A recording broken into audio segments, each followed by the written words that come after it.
नमस्कार दोस्तों, आपका स्वागत है मेरे चैनल ह्यूमैनिटीज़ टुडे पर। उम्मीद करता हूँ आप सभी पूरी तरह से स्वस्थ होंगे, मोटिवेटेड होंगे। तो सुबह के 6 बज चुके हैं और चाय की प्याली भी साथ में आ चुकी है। तो चलिए शुरू करते हैं आज के हमारे करंट अफेयर के सेगमेंट का। तो आज का पहला करंट अफेयर है जो anti radiation missile system develop की गई है DRDO के द्वारा, जिसका नाम रुद्रमा सेकेंड है। ये रुद्रमा फर्स्ट का सेकेंड वर्जन है और ये एयर टू सरफेस मिसाइल है। ये बात ध्यान रखने की ज़रूरत है। और साथ साथ में ये एंटी रेडिएशन सुपरसोनिक मिसाइल है। मिसाइल कई तरह की होती है। सोनिक मिसाइल होती है, सुपरसोनिक होती है, अल्ट्रासोनिक होती है।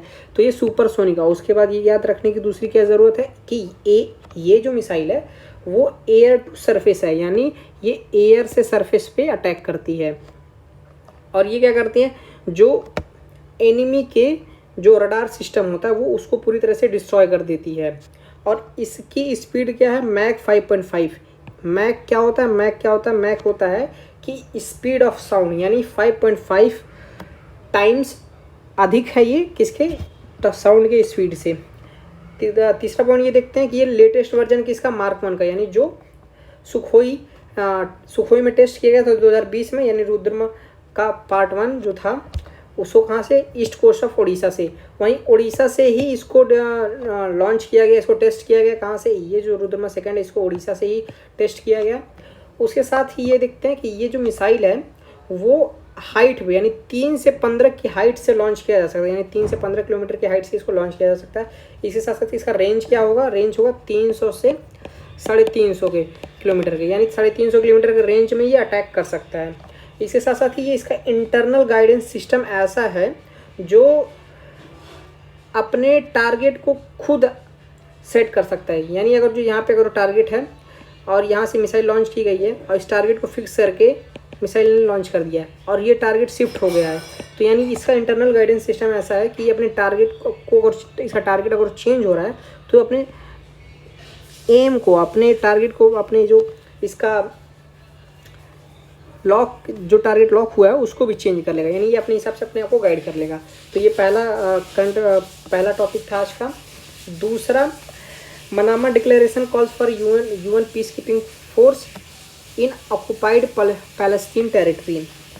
ये डिक्लेरेशन है किसके द्वारा अडॉप्ट किया गया, अरब लीग के द्वारा अडॉप्ट किया गया है। और क्या ये कि जो यूएन पीस कीपिंग फोर्स है उसकी डिमांड की जा रही है कि उसको जो पैलेस्टीन की टेरिटरी है उसमें डिप्लॉय करने की। अब यूएन पीस कीपिंग फोर्स के बारे में भी देख लेते हैं। ये कब शुरू हुई, 1948 में शुरू हुई। कहाँ पे, यूएन में। और ये इसका एम क्या था, इसको बनाने के पीछे वो क्या था कि कॉन्फ्लिक्ट को कैसे टैकल किया जाए और कैसे पीस को लाया जाए। इसके साथ साथ ही ये किसके अंडर आता है, यूएन जनरल असेंबली, यानी इसकी बजट वगैरह सबकी यूएन जनरल असेंबली देखती है। और इसके अंदर कैसे रिक्रूटमेंट होगी, किन किन कंट्रीज़ के लोग मिलिट्री पार्ट लेगी, ये इसका पार्ट कौन देखता है, इसका पार्ट ये UNG ये देखती है। और इसका जो कहाँ पे किस कंट्री में ये यूएन कीपिंग फोर्स जाएगी, कहाँ जाएगा, इसका डिसाइड क्या करते हैं, यूनाइटेड सिक्योरिटी काउंसिल डिसाइड करती है। और इंडिया और UNP के कुछ फैक्ट्स के बारे में देख लेते हैं। इंडिया सबसे ज़्यादा कंट्रीब्यूट करता है, लार्जेस्ट कंट्री है यूएन पीस कीपिंग फोर्स में। कंट्रीब्यूट करने के साथ साथ 2 लाख के आसपास सोल्जर्स भेजता है। उसके साथ साथ 2007 में इंडिया पहली कंट्री बनी थी जिसमें विमेन की एक कंसाइनमेंट को भेजी थी। और उसके साथ साथ यूएन पीस कीपिंग फोर्स का एक सेंटर भी है न्यू दिल्ली में, जो सबसे इसको यूनिक बनाता है। वहाँ पे इसको यहाँ पे इसके सोल्जर को ट्रेन किया जाता है, सब डेवलप किया जाता है। उसके साथ साथ तीसरा देखते हैं। तीसरा क्या है, लिंगनोसैट। ये एक सैटेलाइट है और इसको डेवलप किया 2 रिसर्च सेंटर ने, नासा और जक्सा ने। जापान की जो रिसर्च ऑर्गेनाइजेशन है वो। और लिंगनोसैट की ये क्वालिटी ये है कि ये फर्स्ट वुडन सैटेलाइट है। क्या ये फर्स्ट वुडन सैटेलाइट है। और लिंगनोसैट के बारे में कुछ देख लेते हैं क्या, कि ये क्यूबॉइड क्राफ्ट है, जैसे यहाँ पे आप देख पा रहे हैं ये लिंगनोसैट है। और इसको स्पेस में भेजा जाएगा SpaceX के रॉकेट से। ये SpaceX इसका है, एलॉन मस्क का है। इसको भेजा जाएगा SpaceX के रॉकेट से। और इसका जो मटेरियल था वो किससे बनाया गया था, मग्नोलिया वुड। क्योंकि मग्नोलिया वुड का स्ट्रेंथ क्या है, स्ट्रेंथ काफ़ी अच्छा है और इसकी रिसाइलेंस भी काफ़ी अच्छी है। और इसके बेनिफिट्स क्या हैं कि जैसे पहले जो सैटेलाइट सिस्टम बनती थी वो किसके बनते थे, एल्यूमिनियम वगैरह या किसी और मेटल की, जो उस टाइम के लिए अच्छी स्ट्रेंथ हो जिसकी, या जिसकी लॉन्गिविटी ज़्यादा होती हो। पर जब वो स्पेस से सैटेलाइट को डिस्ट्रॉय किया जाता है तो बहुत सारे डेब्रिस क्या होता है कि वो स्पेस का जो सैटेलाइट होता है या रॉकेट होता है उसका जो वेस्ट होता है उसे डेब्रिस बोलते हैं। तो उससे डेब्रिस बहुत ज़्यादा क्रिएट हो रहा था और वो डिस्ट्रॉय भी ईजिली नहीं होता था। और साथ साथ में वो जब स्पेस से पृथ्वी में आता था बहुत सारे हार्मफुल पार्टिकल्स रिलीज करता था। तो इसके साथ ऐसा केस नहीं है, इसको डिस्ट्रॉय भी आसानी से किया जा सकता है, क्योंकि जब वहाँ से आ गए तो इसको डिस्ट्रॉय करना आसान होगा क्योंकि ये जल जाएगा। और साथ साथ में क्या इको फ्रेंडली है, तो इसको याद रखने की ज़रूरत है। ये कि इसको किसने, जापान के एक जक्सा ने डेवलप किया है। तीसरा देते हैं international Booker prize. International Booker prize में अवार्ड दिया गया किसको, बुक है जो काइरोस। ये क्या है, काइरोस, ये बुक है जो जिसके ऑथर हैं जेनी एर्पेनबैक, और ये ट्रांसलेटेड किया गया किसके द्वारा, मिशेल हॉफमैन के द्वारा ट्रांसलेट किया गया है। और बुकर इंटरनेशनल बुकर प्राइज़ को क्या बोला जाता है, इसको भी मैन बुकर इंटरनेशनल प्राइज़ के नाम से भी जाना जाता है। और इसकी इस्टेब्लिशमेंट कब हुई थी, इसकी इस्टेब्लिशमेंट 2005 में हुई थी। और कुछ बुक्स देख लेते हैं जो इंडियन ऑथर्स को या ऐसे बुक्स ये जो हैं international Booker prize Indian author को दिए गए, इतने सारे इंडियन ऑथर्स को दिए गए हैं। जैसे वीएस नायपॉल, इनका जो बुक का नाम है इन ए फ्री स्टेट। सलमान रशीदी, इनका बुक का नाम क्या है, मिडनाइट चिल्ड्रन, जो 1981 में दी गई थी। ये काफ़ी अच्छी बुक है, आपको पढ़नी चाहिए। और उसके साथ साथ अरुंधति रॉय को भी मिला था the God of small things, ये भी काफ़ी अच्छी बुक है, इसको भी आपको परचेज करने के पढ़नी चाहिए। 2006 में किरण देसाई को दिया गया था इनहेरिटेंस लॉस की वजह से। अरविंद अडागिया को भी दिया गया था वाइट टाइगर के लिए। और गीतांजलि श्री, ये भी बुक काफ़ी अच्छी है, टॉम ऑफ सैंड, 2022 में इसको दिया गया है। तो ये आपको ध्यान देने की ज़रूरत है, पढ़ने की ज़रूरत है। अगर आप एक अच्छे रीडर हो तो आप ये 3 किताबें पढ़ सकते हैं अच्छे से।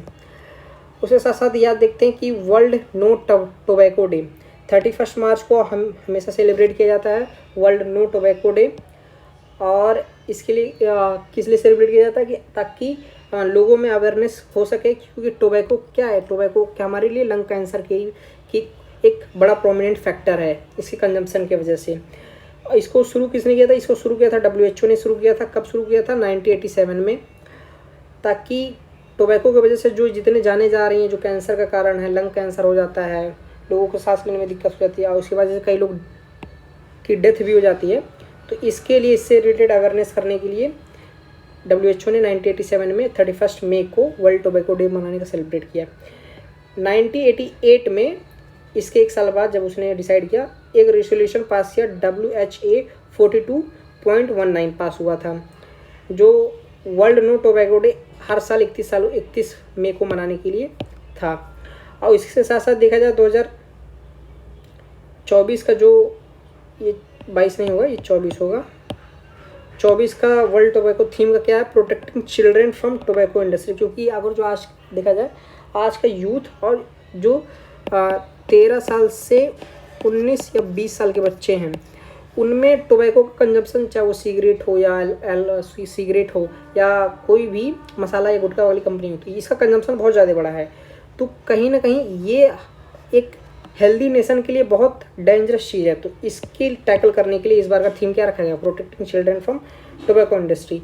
इसके साथ साथ ही इंडिया के कॉन्टेक्स्ट में देखा जाए तो 2016 में जब डिजिटल इंडिया लॉन्च हुआ था तो एक ऐप लॉन्च हुआ था M-Citizen करके। ये मोबाइल बेस्ड ऐप था जो अवेयरनेस फैला रहा था लोगों के बीच में, उनको अवेयर करा रहा था, उनके चीज़ों के बारे में बता रहा था कि उन क्या क्या बीमारियाँ हो सकती हैं, वो बता रहा था। और ये काफ़ी अच्छा ऐप है, आप डाउनलोड करके इसको चेक कर सकते हैं। इसी साथ साथ आज का हमारा करंट अफेयर का सेगमेंट कंप्लीट होता है। अगर जो आपको ये वीडियो अच्छा लगा हो तो चैनल को सब्सक्राइब करें, साथ में ही चैनल को लाइक करें, और कुछ फीडबैक देना चाहते हो कमेंट कर सकते हैं। इसके साथ साथ ही आपको अगर जो इस लेक्चर का PDF चाहिए तो आप डिस्क्रिप्शन में दिए गए टेलीग्राम चैनल को लिंक को ज्वाइन कर सकते हैं। और आपकी तैयारी के लिए ऑल द बेस्ट।